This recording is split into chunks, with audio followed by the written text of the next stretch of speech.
The stars above the Korean peninsula looked the same as they always did on that cold Tuesday night. But they were not the same. Something was hiding between them, something enormous, something hungry, and it was falling toward Earth at a speed no human machine had ever reached.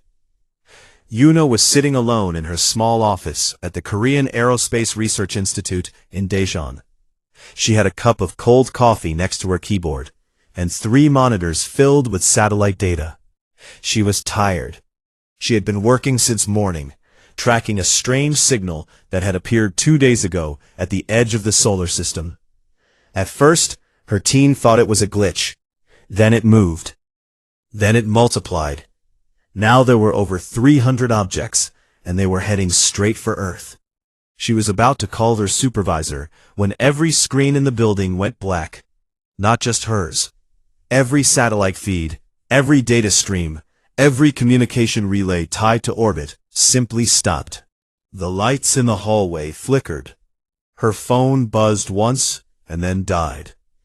Yuna sat in the dark for 5 seconds, her heart beating hard, and then the emergency power kicked in and bathed the room in dull red light. 600 kilometers above her, the Velshi Armada dropped out of faster-than-light travel and spread across Earth's orbit like a net made of metal and fire. There were over 400 ships. The largest ones were carriers, each one the size of a small city, covered in dark plates of alien armor that reflected no sunlight. The smaller ones were fast attack cruisers and troop transports, already angling their noses toward the planet below. On the bridge of the flagship, Commander Rotan stood at the center of his command circle and watched Earth fill the viewing screen. He was tall, even for a Velshi. His exoskeleton was pale silver, almost white, and his 4 eyes moved independently as he scanned the tactical displays around him. He had done this 11 times before on 11 different worlds, and every single one of them had surrendered before the second day. He clicked his mandibles twice, a sign of satisfaction. "Begin the broadcast," he said. The message hit every remaining communication system on Earth at the same time. It came through radios, televisions, cell towers, emergency frequencies, even old shortwave sets that hadn't been used in decades. The voice was flat and machine-translated, broken in grammar but clear in meaning. It said, "People of this planet, you are now under the authority of the Velshi Expansion Command. Do not resist. Resistance will result in the destruction of your population centers. You have 1 rotation cycle to surrender your governments." The world did not surrender. Instead, it panicked, and then it got angry. In Seoul, deep beneath the streets of Yongsan, there was a bunker that most citizens did not know existed. It was old, built during a time when the threat came from the north, not from the sky. Now it was full of generals, intelligence officers, and communication specialists, all shouting at each other while screens flickered with static and confusion. Taeho walked into that chaos like a man walking into a familiar room. He was 61 years old, retired from the Air Force for 3 years, and he had been pulled from his apartment in Busan by 2 soldiers who told him the president had requested him personally. He still wore his civilian jacket. He had not had time to change. He sat down, said nothing for 2 minutes, and watched. He watched the satellite footage that was slowly coming back online through backup systems. He watched the alien ships descend through the clouds over Central Asia, over Africa, over the American Midwest. He watched the first Velshi dropships touch down on flat, open ground, and he watched thousands of alien soldiers pour out of them in tight formations. The Velshi were fast. Their bodies were built like insects crossed with birds, thin and angular, with long limbs and joints that bent in strange directions. On the footage from other worlds, intercepted from the Velshi's own unencrypted transmissions, they moved like liquid, covering ground in great leaping strides.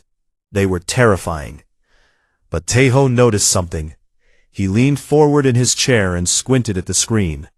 The Velshi soldiers on Earth were not moving like the ones in the intercepted footage. They were slower. Their steps were shorter. Their formations were looser, almost sloppy. One soldier near the edge of a landing zone stumbled and had to catch itself with one of its upper limbs before it fell.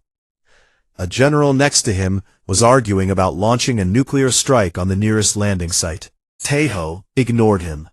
He rewound the footage and watched it again. Then a third time.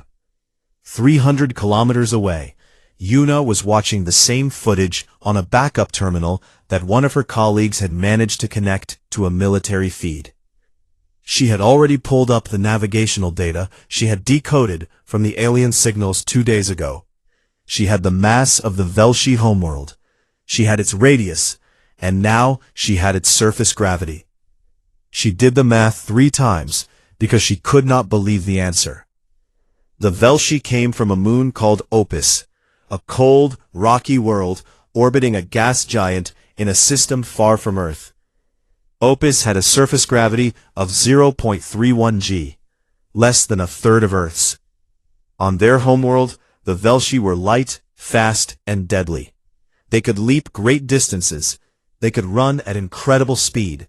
Their hollow bones and thin exoskeletons were perfectly designed for a world that barely held them down. Earth's gravity was 9.8 meters per second squared. For the Velshi, stepping onto Earth's surface was like strapping weights to every part of their body. Every bone, every organ, every joint was under 3 times the stress it was designed for. They were not just fighting humans. They were fighting the planet itself. Yuna grabbed her phone, found that it was dead, and ran down the hallway to find a working landline. She had to reach someone in the military. She had to reach someone who would listen. In the bunker, Taeho was still staring at the screen. He had not done the math yet. He did not have the data Yuna had. But he had 40 years of military experience, and his instincts were screaming at him that something was wrong with the enemy. Something fundamental. He watched another Velshi soldier stumble on flat ground and thought, "Why are you so slow?" Above them all, Rotan sat on his command bridge and waited for Earth to kneel. He did not know it yet, but he had just made the worst mistake in the history of the Velshi expansion. He had landed his army on the heaviest habitable world any of them had ever touched, and gravity does not negotiate. By the 3rd day of the invasion, the Velshi had established forward bases across 4 continents. From orbit, the operation looked like a success. Landing zones were secured, supply lines were forming. The flags of the Velshi Expansion Command flew over 37 locations around the globe. Commander Rotan reviewed the reports from his bridge and found them acceptable. But the reports were lying. Not on purpose. The officers writing them were too proud to tell the truth. The truth was that the Velshi army was dying, and not a single human bullet had caused most of it. On the ground near Chairwan, just south of the old demilitarized zone, Sergeant Dohan crouched behind a destroyed concrete wall and watched a Velshi patrol move through an empty village. There were 8 of them, walking in a loose line between burned-out houses. Their plasma rifles were held low, their heads turned slowly, scanning for threats. They looked dangerous. But Dohan had been watching them for 20 minutes, and he had noticed things. The alien at the front of the line was limping, not from a wound, but from exhaustion. Its legs shook slightly with every step, the way a man's legs shake after climbing a mountain.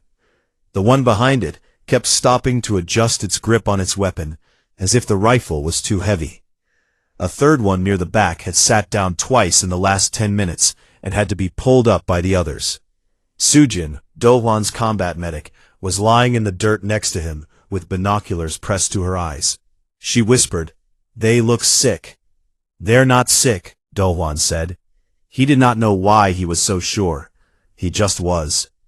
There was something about the way they moved, the way they fought against every step, that reminded him of the time he had trained at high altitude in the mountains, and his body had screamed at him to stop.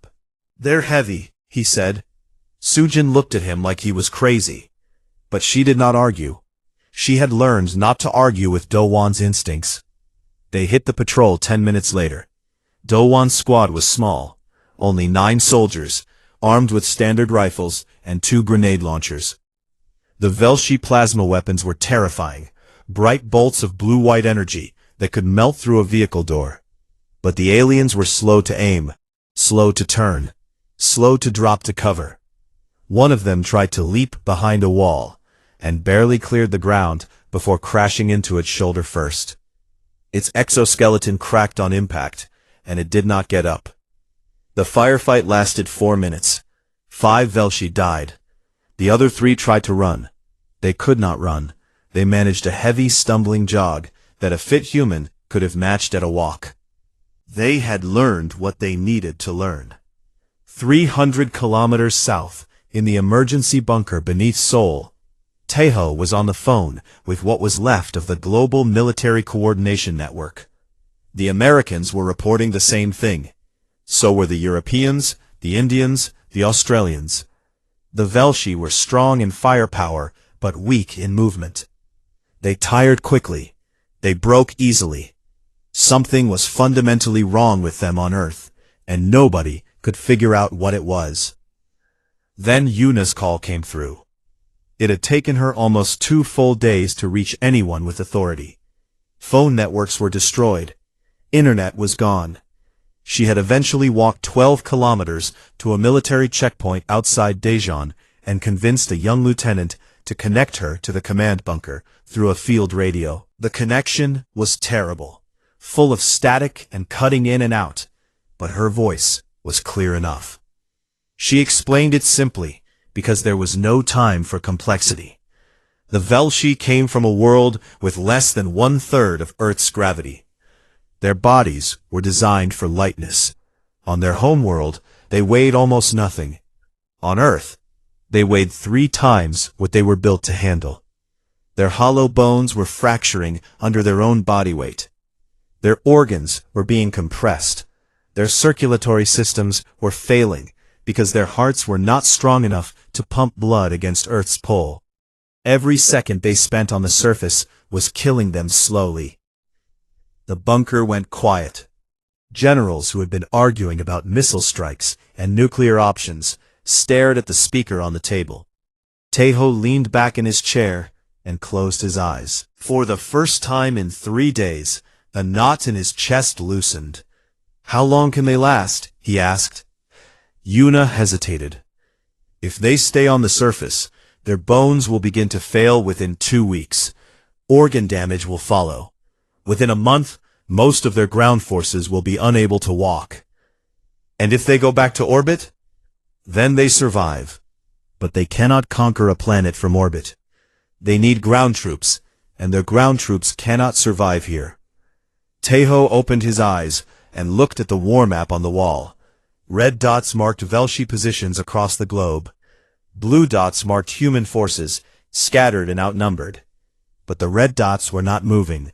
They had not moved in almost a day. The Velshi advance had stalled, and now Taeho knew why. He stood up and addressed the room. "We do not need to destroy them," he said. "We do not need to match their weapons. We do not need a miracle. We need to keep them on the ground. We need to make them walk, make them fight, make them chase us. Every hour they spend on this planet, gravity does our work for us. We hold the line. We slow them down. We let Earth do what Earth does." A general at the far end of the table asked, "And what does Earth do?" Taeho looked at him. "It crushes things that were not built for it." Above them, in orbit, Rotan was receiving his first honest report. Sub-Commander Pillay stood before him with a datapad full of medical statistics. 40% of ground forces were reporting skeletal pain. 12% had confirmed fractures.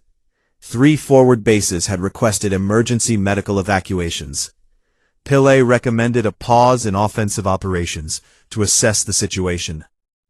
Rotan stared at him for a long moment and then said, "We have conquered 11 worlds. We will not be stopped by discomfort."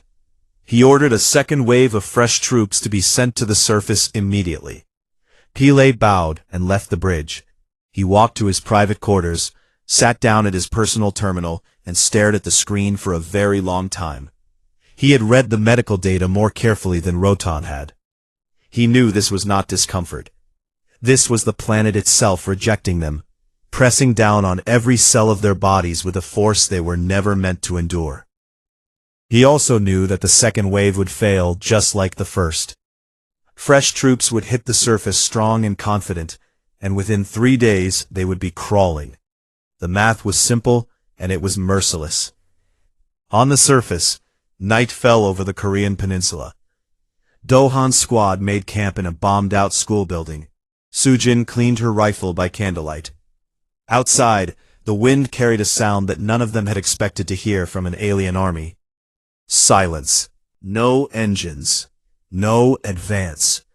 Just the sound of an invasion force that had stopped moving, because it could no longer bear the weight of the world it had come to take. The new strategy spread across what remained of the global military network within hours. Taeho did not give it a fancy name. He called it exactly what it was. Make them stay and make them move. Every unit on every continent received the same set of simple orders. Do not let the Velshi rest. Do not let them retreat to their ships. Hit them at night. Hit them at dawn. Blow the roads behind them and the roads in front of them. Force them to walk. Force them to carry their wounded. Let gravity do the rest. It was not a strategy born from strength. Humanity was outgunned in every measurable way. The Velshi plasma weapons could cut through tanks. Their orbital ships could level a city in minutes. In a straight fight, on equal ground, the Velshi would have won easily. But the ground was not equal.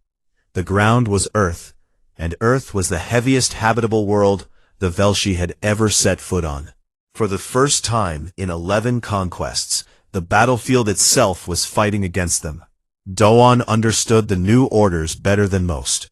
He had been fighting like this already, not because anyone told him to, but because it was the only thing that worked. His squad had grown from 9 to 23, picking up scattered soldiers and armed civilians as they moved through the countryside south of Chowan. They slept in shifts, moved at night, and struck Velshi supply lines with homemade explosives and stolen military hardware. On the 7th night of the invasion, Doan's squad hit a Velshi supply convoy on a narrow road between two hills. There were 6 alien transport vehicles carrying food, medical supplies, and replacement parts for plasma weapons. The vehicles floated on anti-gravity lifts, but the Velshi soldiers guarding them were on foot. 5 of them were using their rifles as walking sticks. The ambush lasted less than 3 minutes. Dohan's squad destroyed 4 of the 6 transports with grenades and rifle fire. The Velshi guards tried to form a defensive line, but their movements were slow and painful. One alien turned to fire at a human position, and its knee buckled sideways with a sound like a branch snapping. It fell to the ground and did not get up.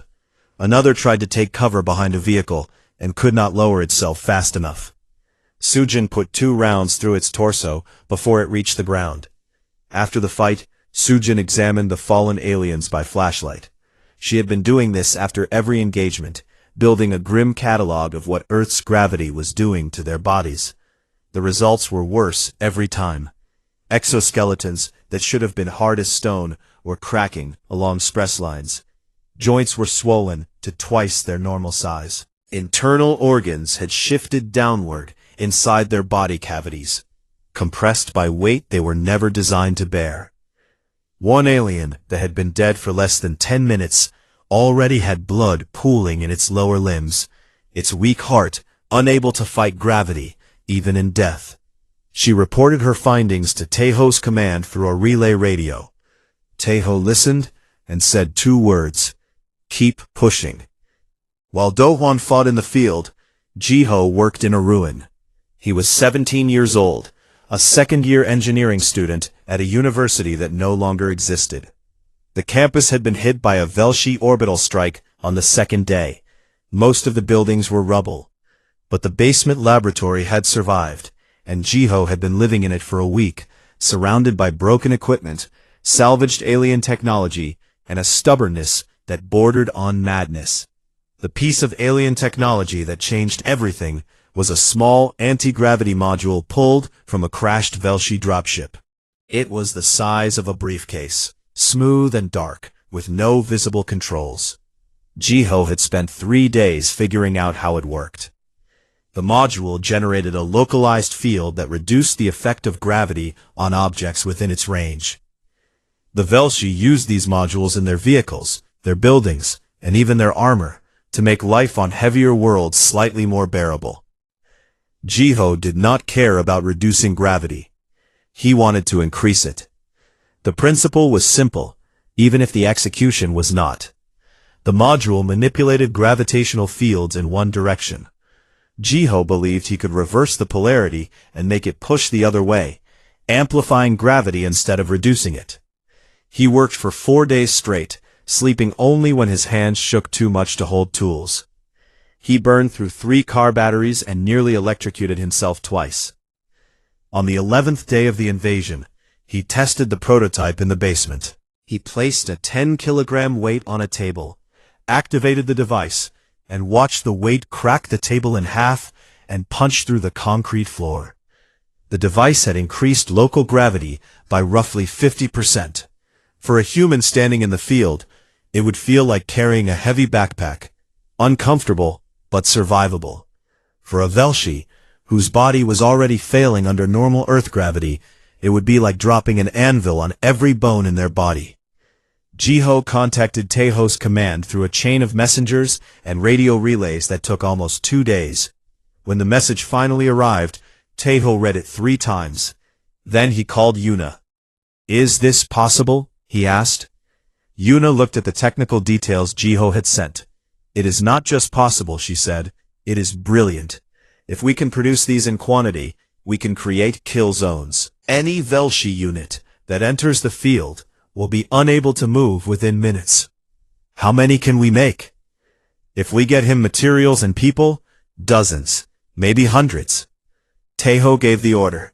Within days, a network of underground workshops began producing Jiho's gravity amplifiers. They were ugly, bulky, unreliable machines held together with welding wire and desperation. But they worked. While Jiho built his weapons and Dohon bled the Velshi dry on the ground, Rotan made his final miscalculation. The second wave of fresh troops he had sent to the surface was already collapsing. Reports from every continent told the same story. New soldiers arrived strong and confident. Within 72 hours, they were limping. Within a week, they were breaking. The planet did not care how fresh they were. It pressed down on them all the same. Pele presented the updated casualty figures to Rotan in a private meeting. Nearly half of all ground forces were now listed as combat ineffective. Not from human weapons, from gravity. From the simple, relentless, invisible weight of a world that was 3 times heavier than anything their species had ever known. "We must withdraw," Pele said. "The mathematics are clear. We cannot hold this planet." Rotoan struck him across the face. "I have conquered 11 worlds," he said. "This rock will not be the exception." Pele left the bridge with a bruise forming on his jaw and a decision forming in his mind. He walked to his quarters, opened a secure terminal, and began composing a message. It was short, and it was directed at Earth. It said, "Some of us wish to talk." Somewhere on the dark Korean countryside, Do-won sat on a hill and watched the distant glow of a Velshi base. It was quieter than it should have been. No patrols, no movement. Just lights in the darkness, flickering weakly, like a campfire burning down to ash. Sujin sat next to him. "They are not coming out anymore," she said. "No," Do-hwan agreed. "They are not." The wind blew cold across the hills. Above them, the stars were full of alien ships. Below them, the alien soldiers were full of broken bones. And between the stars and the ground, there was only gravity, patient and permanent, pressing down on everything that dared to stand on this ancient, heavy, unforgiving world. Pele's message reached Earth on the 14th day of the invasion. It bounced through damaged communication relays, was picked up by a military listening post in Sejong, and was eventually decoded by Yuna in a cold basement room where she had been working without sleep for longer than she could remember. She read it 4 times, then sat very still for a long while. She called Taeho on the only secure line still working between Daejeon and Seoul.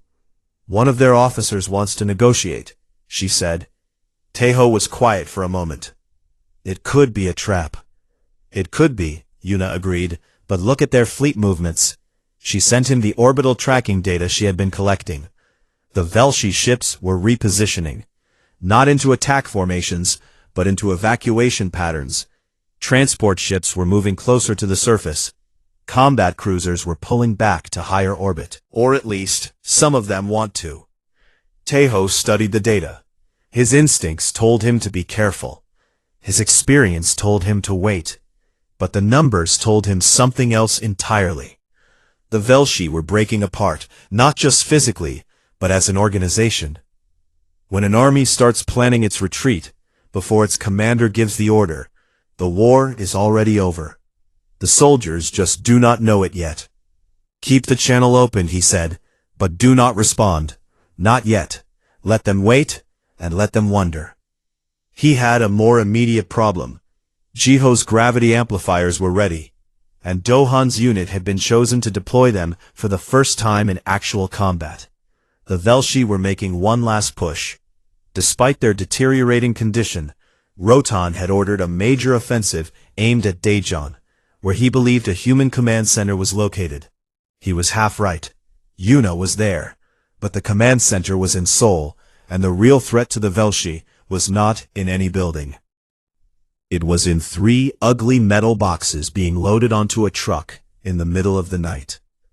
Doan's squad, now numbering over 40 fighters, moved south to intercept the Velshi advance along a valley road that cut through the hills east of Daejeon. They arrived before dawn and placed the 3 gravity amplifiers at intervals along a 2-kilometer stretch of road. Jiho had come with them, insisting on calibrating the devices himself.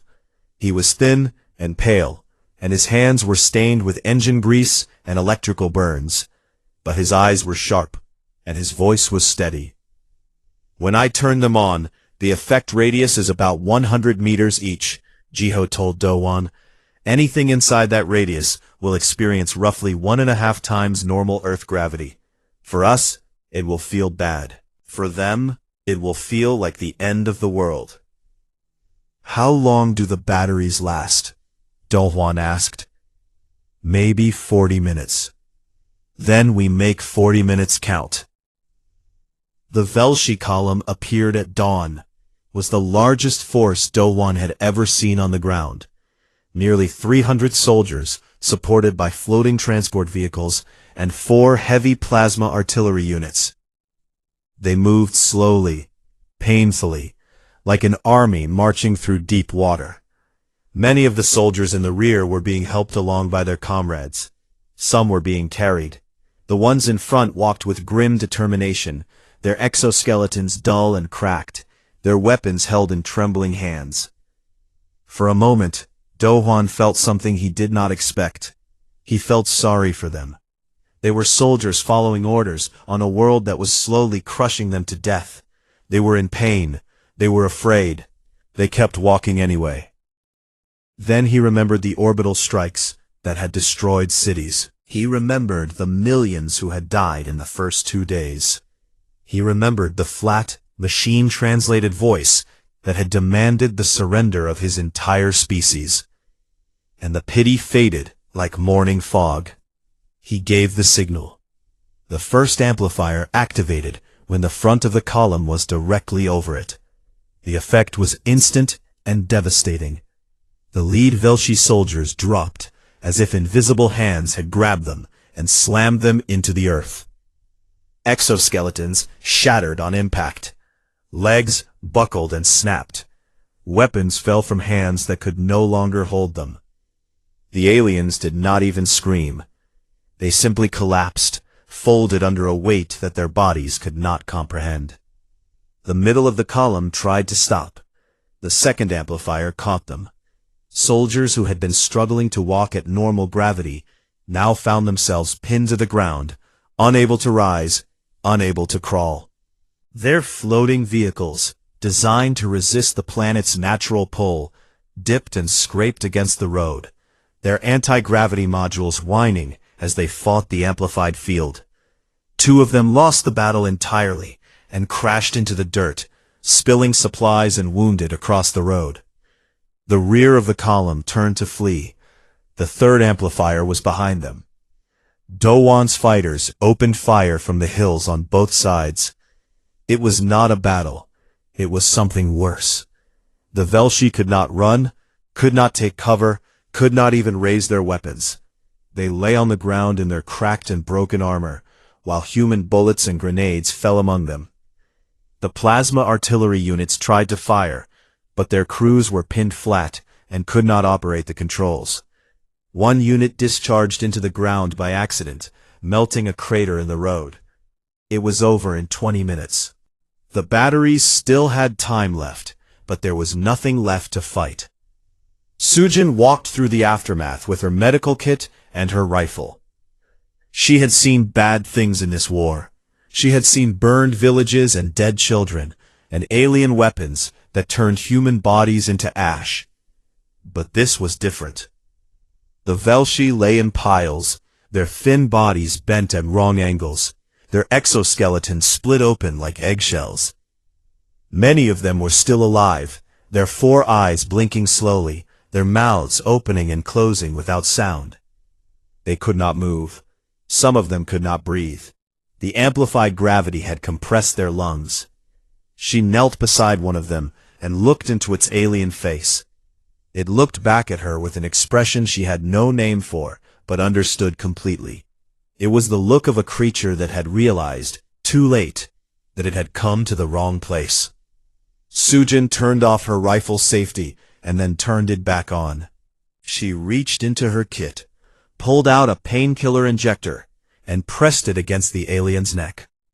She did not know if human medicine would work on Velshi biology, but the alien's breathing slowed, and its eyes stopped darting, and she thought, maybe it helped. The Battle of Daejeon broke the Velshi invasion. Reports of the gravity amplifiers spread across the globe within hours. Human forces everywhere began demanding the devices. Jiho worked without rest, transmitting schematics to every workshop and factory that still had power. Within a week, crude versions of the amplifiers were being deployed on every continent. Aboard the flagship, Rotan received the report from Daejeon. He read it in silence. His exoskeleton had turned a dull gray, a sign of extreme stress in Velshi physiology. His own body was deteriorating. Even the ship's artificial gravity, set to a level meant to prepare troops for Earth's surface, was slowly damaging him. His joints ached constantly. His vision blurred without warning. He was dying the same death as his soldiers, just more slowly. He looked at the report and made his decision. If he could not take the planet with soldiers, he would burn it from orbit. He ordered a full bombardment of every major human city. Pili refused to transmit the order. The bridge went silent. Every officer turned to look at the sub-commander, who stood with his datapad at his side, and his four eyes fixed on Rotan. "I will not transmit an order that serves only your pride," Pili said. His voice was calm, but his body trembled under the ship's gravity. "This invasion is over. Our soldiers are dying, not for victory, not for the expansion, for nothing." Rotan reached for the weapon at his side. Before his hand closed around it, 4 officers stepped between him and Pili. Then 6 more, then every officer on the bridge. Rotan looked at them all and saw the truth he had been refusing to see since the first day. He had lost. Not to human weapons, not to human tactics. He had lost to a number. 9.8 meters per second squared. The simple, stupid, unchangeable pull of a planet that did not know or care that the Velshi Empire existed. They restrained him gently. Even in mutiny, the Velshi were precise. Pele stepped to the main communication console and opened a channel to every frequency on Earth. His voice, translated by the same machine that had once demanded surrender, now said something very different. We yield. In the name of what remains of our expedition, we yield. The ceasefire took hold slowly, the way silence returns after a long storm. Not all at once, but in pieces. A gun stops firing here. An engine shuts down there. A soldier on one side lowers his weapon, and a soldier on the other side, if that broken creature could still be called a soldier, stops trying to stand. Tejo negotiated the terms from the bunker in Seoul, speaking through a translator program that Yuna had modified to work in both directions. The terms were simple, because complicated terms would have taken time, and the Velshi did not have time. They were dying on the surface faster than anyone had predicted. Yuna's original estimate of a month had been optimistic. The combination of constant combat, forced marches, and the gravity amplifiers had accelerated the damage beyond anything her models had accounted for. The agreement was this: the Velshi would withdraw all surviving ground forces and leave the solar system. They would take their dead. They would take their equipment. They would not return. In exchange, humanity would provide medical assistance to the thousands of Velshi soldiers who were too broken to reach the evacuation ships on their own. Some people were angry about that last part. There were voices in the command bunker and across the world that said the aliens deserved to die where they fell. They had destroyed cities. They had killed millions. They had come to enslave an entire species. Why should humanity carry them to safety? Tejo listened to those voices, and then he said, because we can. Because we are strong enough to fight them, and strong enough to carry them. And because the galaxy is watching, even if we cannot see the audience yet. Let them see what kind of species we are. The evacuation began 2 days after the ceasefire. Human soldiers, many of whom had been fighting the Velshi less than 48 hours earlier, were now loading alien wounded onto stretchers and carrying them to landing zones where Velshi shuttles waited. It was strange, uncomfortable work. The aliens were lighter than expected, their hollow bones and thin bodies weighing less than a human child in some cases. They were also terrified. Many of them had never been this close to a human without a weapon between them. They flinched at every touch, not from pain, but from fear. Dohwan was assigned to oversee the evacuation near Cherwan, the same hills where he had fought his first battle against the Velshi. His squad, now nearly 60 strong, worked alongside a medical team to process the alien wounded. There were hundreds of them, laid out in rows on the frozen ground, wrapped in thermal blankets the human medics had brought, because the Velshi could not regulate their body temperature under Earth's gravity. Dohwan walked down one of the rows, and stopped beside a Velshi soldier whose exoskeleton had cracked down the center of its chest. The alien looked up at him with its 4 eyes, and Dohwan could see its organs moving faintly beneath the translucent shell. It was breathing in short, shallow gasps. It was dying. He bent down, slid his arms under the alien's body, and lifted it. It weighed almost nothing.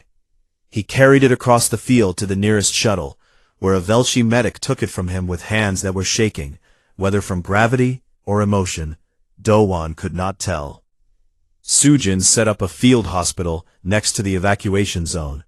She worked alongside 2 Velshi medics who had come down from orbit specifically to help with the wounded. Communication was difficult. They had no shared language, and the translator program only worked through a tablet that kept running out of battery. So they communicated the way medics have always communicated in war zones, by pointing, by demonstrating, by the universal language of hands trying to stop bleeding and bodies trying to stay alive. She showed them how to apply human splints to Velshi fractures. They showed her how to seal a cracked exoskeleton with a biological adhesive that hardened in seconds.